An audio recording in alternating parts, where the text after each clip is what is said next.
அனைவருக்கும் வணக்கம்.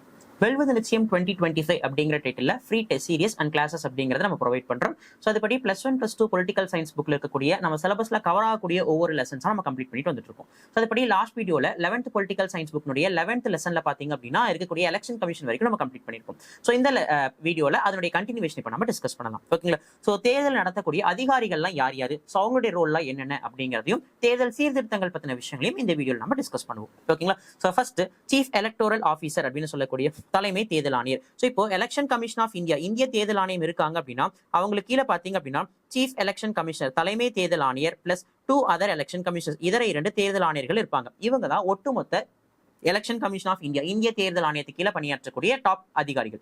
இவங்களுக்கு அடுத்தது யார் இருப்பாங்க அப்படின்னா சிஇஓ அப்படின்னு சொல்லக்கூடிய சீஃப் எலக்டோரல் ஆஃபீஸர், தலைமை தேர்தல் அதிகாரி. யார் இந்த சிஇஓ அப்படின்னா இவங்க ஒரு ஸ்டேட்டுக்கோ இல்ல ஒரு யூனியன் டெரிட்டரிக்கோ தேர்தல் நடத்தக்கூடிய பொறுப்பு அப்படிங்கிறது இவங்களுக்கு உண்டு. ஸோ இவங்களை யார் அப்பாயின்மெண்ட் பண்ணுவாங்க அப்படின்னா they were appointed by the election commission of India. ஓகேங்களா? ஸோ இந்திய தேர்தல் ஆணையம் தான் இவங்களை நியமனம் அப்படிங்கிறத செய்வாங்க. இவங்களுடைய மெயினான ரோல் என்ன அப்படின்னா ஒரு மாநிலத்துக்கோ இல்ல ஒரு யூனியன் பிரதேசத்துக்கோ ஓகேங்களா தேர்தல் நடத்தக்கூடிய முழு பொறுப்பு அப்படிங்கிறது இவங்களுக்கு உண்டு. ஓகேங்களா? சோ இவங்க நியமனம் செய்யறது இந்திய தேர்தல் ஆணையம் தான் நியமனம் அப்படிங்கறத செய்வாங்க.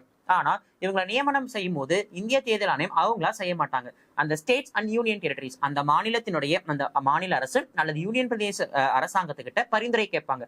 இப்படி உங்க ஸ்டேட்ல இல்ல உங்க யூடி கிட்டயோ நாங்க சீஃப் எலக்ட்ரல் ஆஃபீஸர்னு சொல்லக்கூடிய தலைமை தேர்தல் அதிகாரி நியமனம் செய்யறோம், அதுக்கு ஒரு 5 ஆஃபீஸர்ஸ் எங்களுக்கு ரெக்கமெண்ட் பண்ணுங்கன்னு சொல்லுவாங்க. சோ ஒரு மாநில அரசும் அதுக்கான ரெக்கமெண்டேஷன்ஸ் கொடுத்துருவாங்க. அந்த 5 பேர்ல யாராவது ஒருத்தர் தான் என்ன பண்ணுவாங்க அப்படின்னா சீஃப் எலக்டோரல் ஆஃபீஸரா அப்பாயின்மெண்ட் பண்ணுவாங்க. அப்போ சீஃப் எலக்டோரல் ஆஃபீஸர் தலைமை தேர்தல் அதிகாரிங்கிறவங்க ஒரு மாநிலத்துக்கு தேர்தல் நடத்தக்கூடிய பொறுப்பு இருக்கக்கூடியவங்க. ஓகேங்களா? இந்திய தேர்தல் ஆணையத்தாலே நியமிக்கப்படுவாங்க on the recommendation of state government. ஓகேங்களா? ரைட். அடுத்தது மாவட்ட தேர்தல் அதிகாரி, டிஸ்ட்ரிக்ட் எலெக்ஷன் ஆஃபீஸர். ஸோ மாவட்ட தேர்தல் அதிகாரிங்கிறவங்க யார் அப்படின்னா அந்த என்டையர் டிஸ்ட்ரிக்ட்டுக்கும் எலெக்ஷனை கண்டக்ட் பண்ணக்கூடிய முக்கிய பொறுப்பு வைக்கக்கூடியவங்க தான் யார் அப்படின்னா டிஸ்ட்ரிக்ட் எலெக்ஷன் ஆஃபீஸர்னு சொல்லக்கூடிய மாவட்ட தேர்தல் அதிகாரி, டிஇஓ. ஓகேங்களா? இவங்களை யார் அப்பாயின்ட் பண்ணுவாங்க அப்படின்னா இவங்களையும் எலெக்ஷன் கமிஷன் ஆஃப் இந்தியா, இந்திய தேர்தல் ஆணையம் தான் இவங்களையும் அப்பாயின்மெண்ட் பண்ணுவாங்க on the recommendation of the state government. ஓகேங்களா? மாநில அரசாங்கத்துடைய பரிந்துரையின்படி தான் இவங்களும் நியமனம் அப்படிங்கிறது செய்யப்படுவாங்க. ஓகேங்களா? யூஸ்வலா த district collector will be act as a district election officer. பொதுவா அந்த மாவட்டத்துடைய ஆட்சியர் தான் என்னவா செயல்படுவாங்கன்னா எலெக்ஷன் அனௌன்ஸ் பண்ணதுக்கு பிறகு மாவட்ட தேர்தல் அதிகாரியாகவே செயல்படுவாங்க. ஓகேங்களா? ஃபார் எக்ஸாம்பிள் எலெக்ஷன் நடக்கும் போதெல்லாம் வந்துட்டு நீங்க கேள்விப்பட்டிருப்பீங்க மாவட்ட ஆட்சியர் இடமாற்றம், தேர்தல் ஆணையம் வந்துட்டு இடமாற்றம் செஞ்சாங்க அப்படின்னு சொல்லிட்டு. சோ தேர்தல் ஆணையம் ஏன் இடமாற்றம் செய்யறாங்கன்னா அவங்க மாவட்ட ஆட்சியர் இடமாற்றம் செய்யல, ஆஸ் அ டிஸ்ட்ரிக்ட் எலெக்ஷன் ஆஃபீஸரா மாவட்ட தேர்தல் அதிகாரியா மாத்துறாங்க. சோ அப்போ அந்த என்டையர் டிஸ்ட்ரிக்ட்டுக்கும் எலெக்ஷன் நடத்தக்கூடிய பொறுப்பு இவருக்கு உண்டு.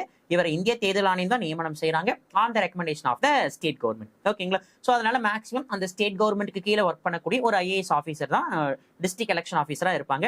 யூஸ்வலி டிஸ்ட்ரிக்ட் கலெக்டர் தான் மாவட்ட தேர்தல் அதிகாரியாக தேர்தல் சமயங்களை செயல்படுவாங்க. தேர்தல் முடிஞ்சதுக்கு பிறகு they continued as a district collector, மறுபடியும் அவங்க மாவட்ட ஆட்சியர் பணியை தொடர்ச்சியா செய்ய ஆரம்பிச்சிருவாங்க.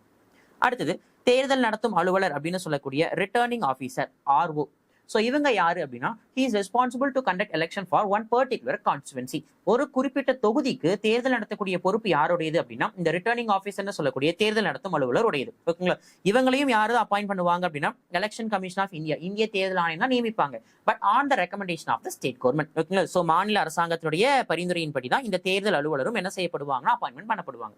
யூஸ்வலா இவங்க யாரு அப்படின்னா அந்த லொக்காலிட்டியில் இருக்கக்கூடிய ஒரு ஆஃபீஸர், அதாவது ஒரு கார்பரேஷன் கமிஷனராக இருக்கலாம், இல்ல ஒரு தாசில்தாராக இருக்கலாம், இல்ல ஒரு முனிசிபல் கமிஷனரா இருக்கலாம். அதாவது அந்த லோக்கல் அத்தாரிட்டியில ஒர்க் பண்ணக்கூடிய ஒரு சீனியர் அபிஷியல்ஸா இருப்பாங்க. அவங்கள தான் என்ன பண்ணுவாங்க அந்த தொகுதிக்கு தேர்தல் நடத்தக்கூடிய அலுவலரா நியமனம் செய்வாங்க. அப்போ அந்த என்டையர் கான்ஸ்டுவன்சிக்கும் எலெக்ஷனை கண்டக்ட் பண்ணக்கூடிய முழு பொறுப்பு யாருடையது அப்படின்னா இந்த ஆர்ஓ உடைய பொறுப்பு. அதுதான் தேர்தல் நடத்தும் அலுவலருடைய முக்கியமான பணி. இவங்களும் எலெக்ஷன் கமிஷன் ஆஃப் இந்தியா மூலியமா தான் அப்பாயின்ட் பண்ணப்படுறாங்க on the recommendation of the state government. நீங்க இந்த வேட்புமனு தாக்கல் பண்ணும்போதெல்லாம் பார்த்திருப்பீங்க, கேண்டிடேட் போய் ஒருத்தர்கிட்ட வேட்புமனு கொடுப்பாங்க. சோ அந்த வந்துட்டு ஒரு ஆஃபீஸர் வாங்கிப்பாங்க இல்லையா? சோ அவங்க தான் யாரு அப்படின்னா ரிட்டர்னிங் ஆஃபீஸர் அப்படின்னு சொல்லக்கூடிய ஆர்ஓ, தேர்தல் நடத்தும் அலுவலர். அடுத்தது பாத்தீங்க அப்படின்னா எலக்டோரல் ரெஜிஸ்ட்ரேஷன் ஆஃபீஸர் அப்படின்னு சொல்லக்கூடிய வாக்காளர் பதிவு அலுவலர். ஓகேங்களா? சோ ஈரோ அப்படின்னு சொல்லுவாங்க. ஓகேங்களா? சோ இவர் யாரு அப்படின்னா ஒரு நாடாளுமன்ற தொகுதிக்கோ இல்ல ஒரு சட்டமன்ற தொகுதி கீழேயோ வாக்காளர் பட்டியலை தயாரிக்கக்கூடிய பணி செய்யக்கூடிய முக்கியமான வேலை யாருடையது அப்படின்னா இந்த இஆர்ஓ உடைய வேலை. எலக்டோரல் ரெஜிஸ்ட்ரேஷன் ஆஃபீஸர்னு சொல்லக்கூடிய வாக்காளர் பதிவு அலுவலருடைய முக்கியமான பணி ஒரு பார்லிமெண்டரி கான்ஸ்டுவன்சி கீழேயோ இல்ல ஒரு அசம்பிளி கான்ஸ்டுவன்சிக்கு கீழேயோ ஓட்டர்ஸ் லிஸ்ட்னு சொல்லக்கூடிய வாக்காளர் பட்டியலை தயார் செய்யக்கூடிய முக்கியமான பணி அப்படிங்கிறது இவருடைய பணியா இருக்கும். இவரும் இந்திய தேர்தல் ஆணையத்தால நியமிக்கப்படக்கூடிய அதிகாரியா தான் இருப்பாங்க. ஓகேங்களா, ஸ்டேட் கவர்மெண்டோட ரெக்கமெண்டேஷன் பேசிஸ்ல அப்பாயின்ட் பண்ணக்கூடியவங்களா இருப்பாங்க. அந்த லோக்கல் அத்தாரிட்டியில் இருக்கக்கூடிய ஒரு ஆஃபீஸரா தான் இருப்பாங்க. The next one is PO அப்படின்னு சொல்லக்கூடிய வாக்குச்சாவடி தலைமை அலுவலர். ஓகேங்களா, பிரிசைடிங் ஆஃபீஸர் அப்படின்னு சொல்லுவாங்க. இவங்க யாரு?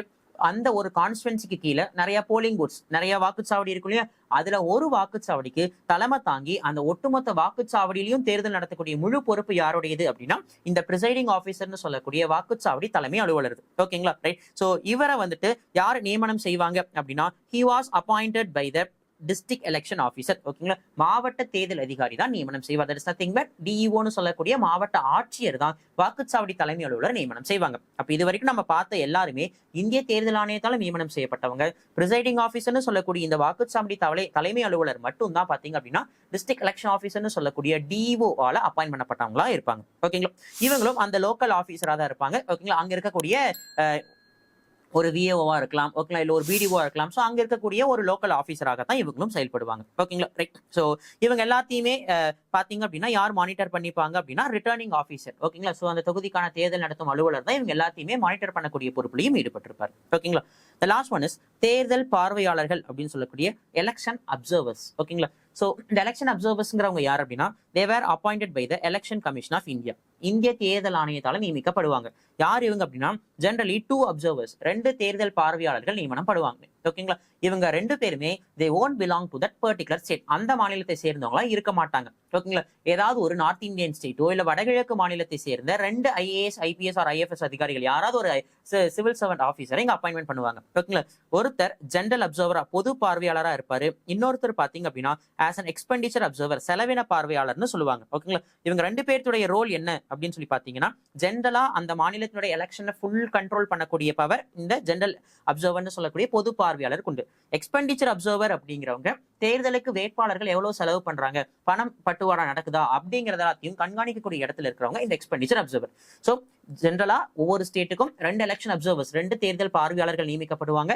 ஒருத்தர் ஜெனரல் அப்சர்வர், இன்னொருத்தர் எக்ஸ்பெண்டிச்சர் அப்சர்வர் பொது பார்வையாளர் செலவின பார்வையாளர். பொது பார்வையாளர் ஓவரால் லா அண்ட் ஆர்டர் விஷயத்தை கண்ட்ரோல் பண்ணுவாங்க. எக்ஸ்பெண்டிச்சர் அப்சர்வர் செலவின பார்வையாளர் தேர்தல் செலவினங்களை கண்ட்ரோல் பண்ணக்கூடியவங்களா இருப்பாங்க. இவங்களுக்கு கீழே என் நம்பர் ஆஃப் அப்சர்வர்ஸ் தேர்தல் பார்வையாளர்கள் இருப்பாங்க. பட் ஆனா ஓவரால் ஹெட்டா இவங்க 2 பேருக்கு எலெக்ஷன் கமிஷன் ஆஃப் இந்தியா இந்தியாவில் இருக்கிற ஏதாவது ஒரு ஸ்டேட்ல இருக்கிற ஏதாவது 2 அதிகாரிகளை அந்தந்த மாநிலங்களுக்கு நியமனம் அப்படிங்கறத பண்ணுவாங்க. இப்ப தமிழ்நாட்டை சேர்ந்த அதிகாரிகள் வட மாநிலங்களுக்கோ வடகிழக்கு மாநிலங்களுக்கோ கூட எலெக்ஷன் அப்சர்வர்ஸா நியமிக்கப்படலாம். ஓகேங்களா, ரைட். சோ இது இவங்க எல்லாரும் சேர்ந்து தான் பாத்தீங்க அப்படின்னா எலெக்ஷன் அப்படிங்கறத கண்டக்ட் பண்றாங்க.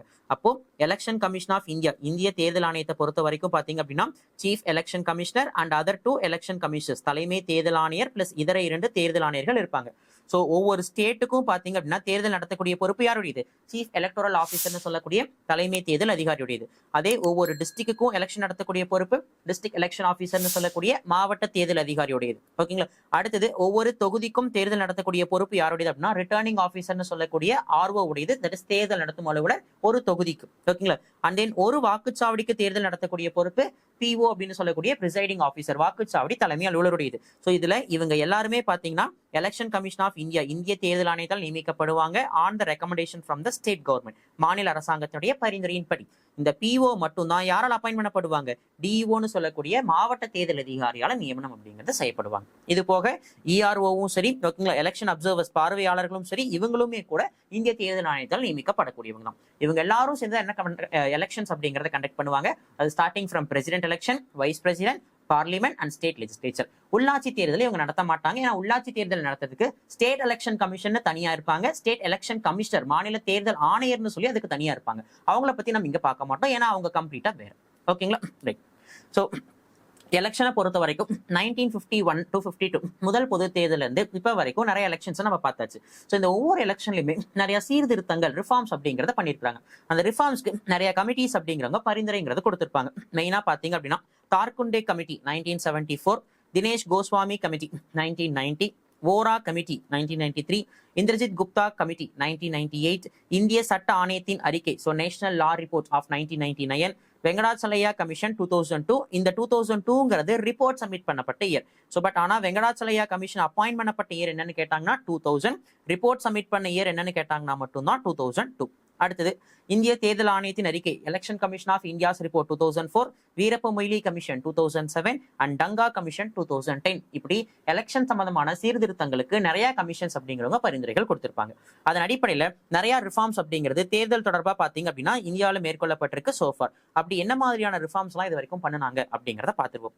ஸோ 61st அமெண்ட்மெண்ட் ஆக்ட் 1988 படி 21 வயசா இருந்த வாக்களிக்கிறதுக்கான வயசை நம்ம எவ்வளவா குறைச்சிருப்போம், 18 குறைச்சிருப்போம். ஸோ அமெண்ட்மெண்ட் பண்ணினது 1988, ஆனா இம்ப்ளிமெண்ட் பண்ணினது 1989.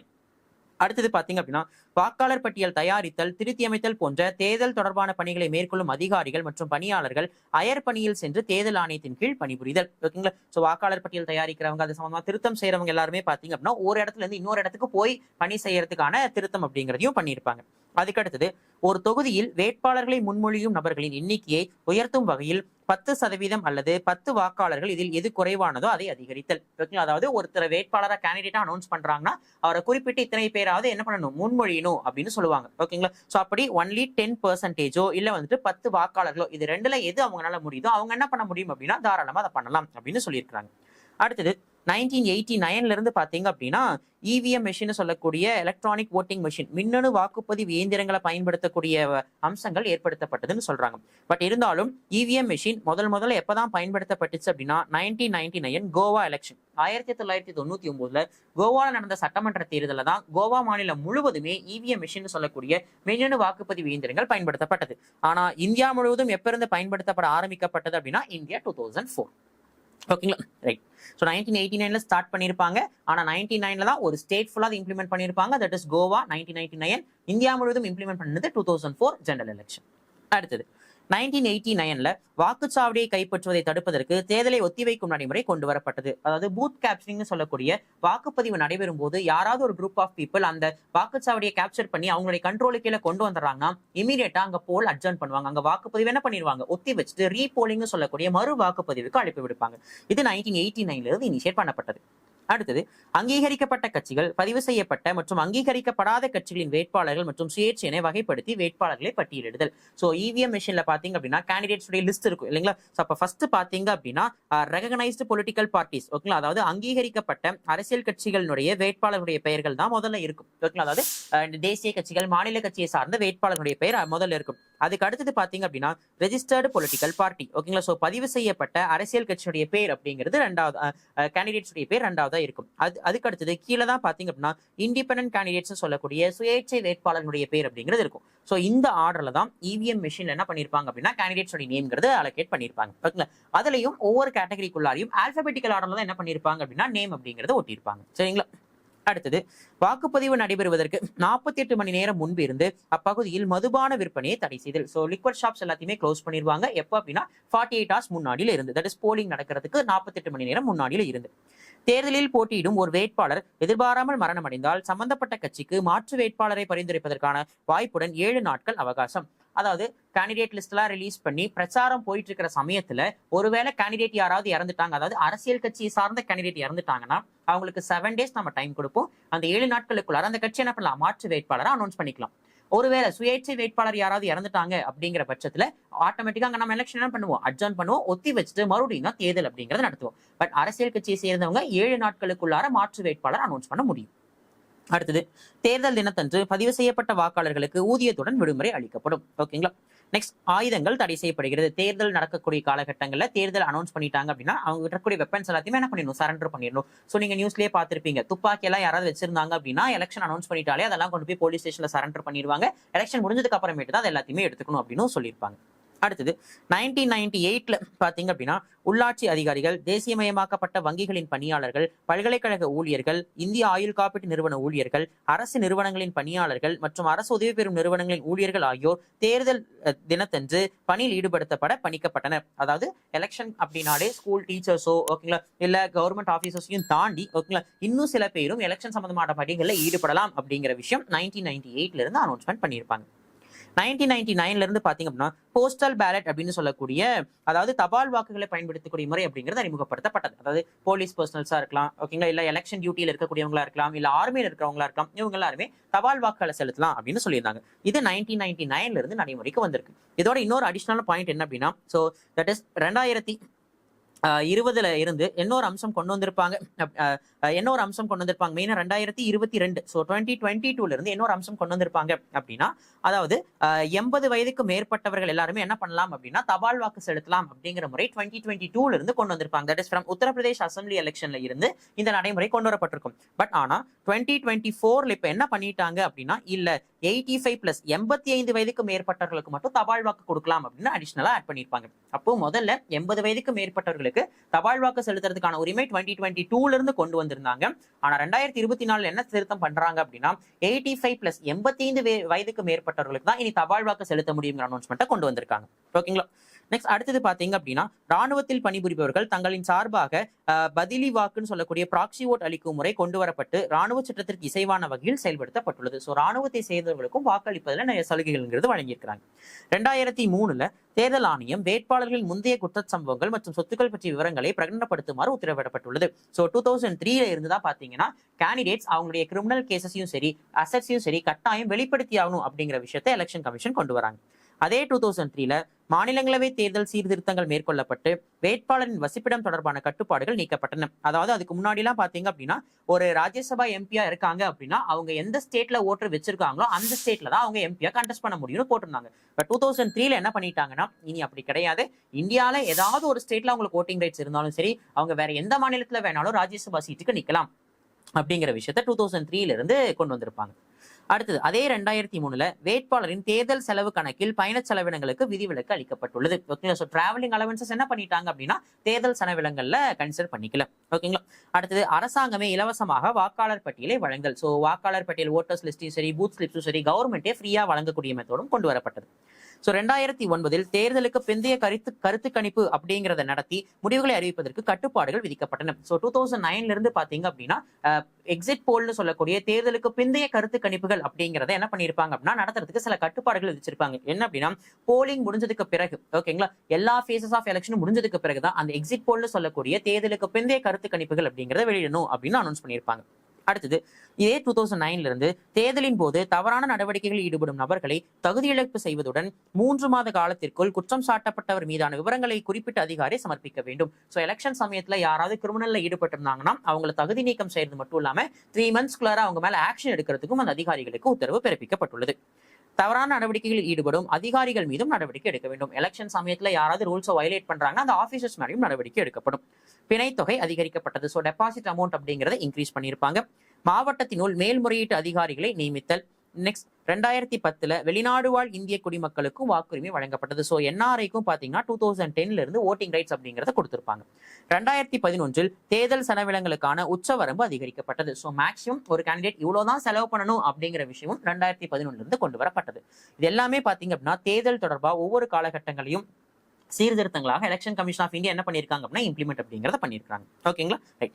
ஸோ இந்த வீடியோல பாத்தீங்க அப்படின்னா ஸோ தேர்தல் தொடர்பான சீர்திருத்தங்களையும் எலெக்ஷன் கண்டக்ட் பண்ணக்கூடிய ஆஃபீஸர்ஸ் யார் யாரு அப்படிங்கிறத பார்த்தோம். ஸோ அடுத்த வீடியோல இதே லெசனுக்கு உட்பட்ட ஆன்டி டிஃபெக்ஷன் கட்சி தாவல் தடை சட்டம்னா என்ன அப்படிங்கிற கான்செப்டை நெக்ஸ்ட் வீடியோல நம்ம டிஸ்கஸ் பண்ணுவோம். Thank you all.